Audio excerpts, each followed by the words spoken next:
Tim Linger. Tim Linger, the fourth contestant.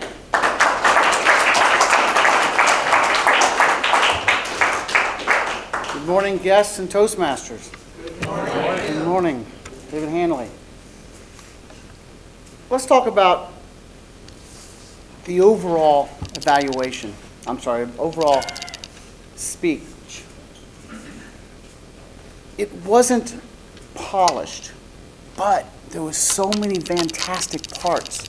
You did so many things right. Let's talk about the strengths first. I counted no less than 6, or at least I'm going to limit it to the 6. Voice projection, check. Props, I love props. Check. I love the tapping of the hands because it grabs the audience attention. For those that weren't paying attention are paying attention.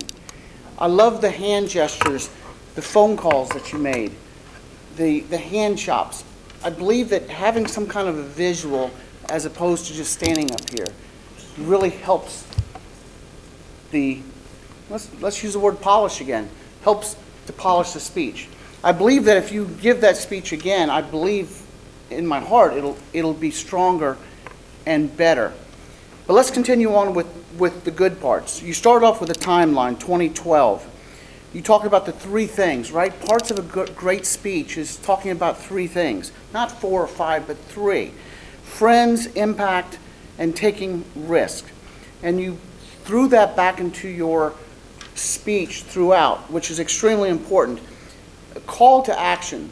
And maybe it's a personal call to action, or maybe it's a call to action to the audience. Whichever is, there has to be something for the audience. Or why are we here? Why are we listening? What's in it for us? And again, it could be a call to action for yourself. It could be a sad speech. You know, sort of like the previous speaker talking about being a rock and roll orphan. That was good. That was good. But I digress. About halfway through, I started losing interest. And on a personal level, because, you know, what's in it for me? But then you brought out the goat prop. Oh, the audience erupted in laughter, and it brought us all back. People started paying attention again. I would say the things that you could probably do to summarize the speech, or to help the conclusion of the speech, is to summarize the 3 things, which you attempted to do. In other words, you had your friends. You started off with you and the bartender. And by the time the story was over, it was 50+ people attending. And I think reconnecting those at the end would help your speech.